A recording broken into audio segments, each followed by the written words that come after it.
ทีมท่าเรือเจอทีมดีครับเจอทีมพี่หมู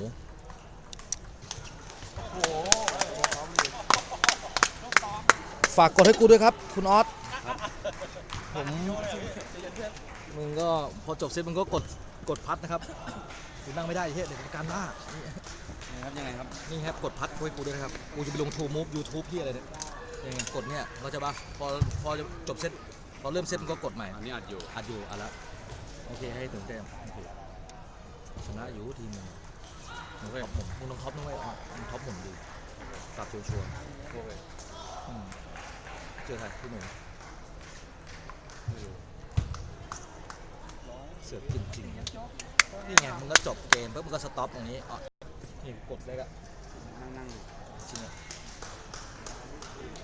กูถ่ายวิดีโอขึ้นมา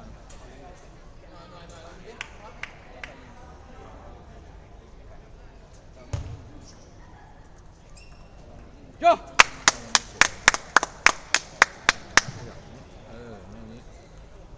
มุมนี้สวยโย่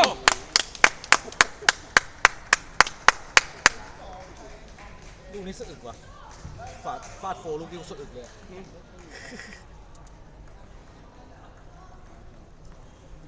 มีถ้าปล่อยเลยลูกจะม้วนลงอีกที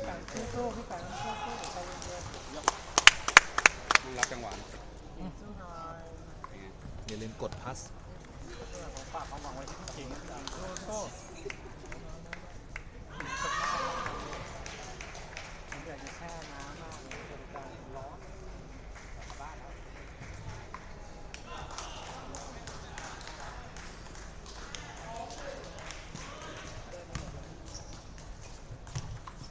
โย่พี่โต้โต้ขอโฟพี่โอ้ยนายโอ้ยกมาที่ตู้เลยเนฟเตรียมเอาไหมพี่จิ๊กเลยโย่จิกกี้ยกเขายกมาใส่เลยพี่หยับขาเลยโย่พี่ชัว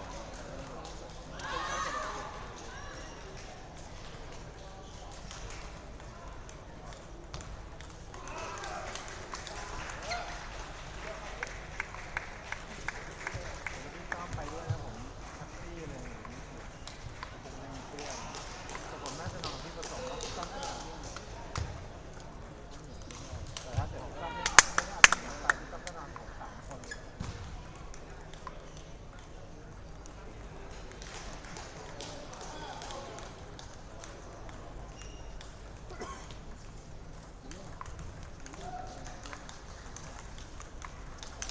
โอ้โหลูกยิงมันไม่ยากด้วยตั้งลงเนี่ยได้เพราะไม่พอเอาที่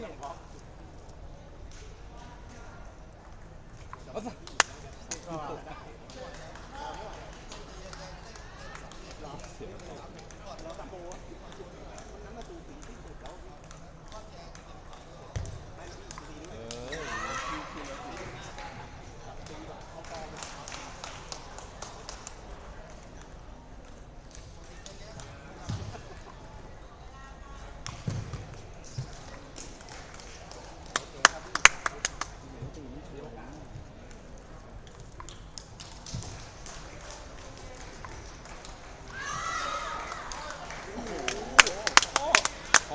องลิงฮุยฉันเหมือนฮองลิงฮุยมากสุดใช่เป็นการลิฟต์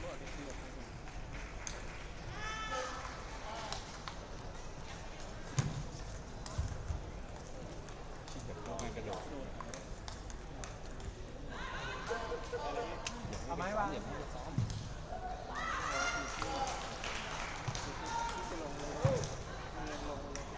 ลงเลยได้ไหมน้องบอกกรรมการในได้ที่แอนเล่นของแอนเล่นดีกว่าสนุกเราบอกรายการเราบอก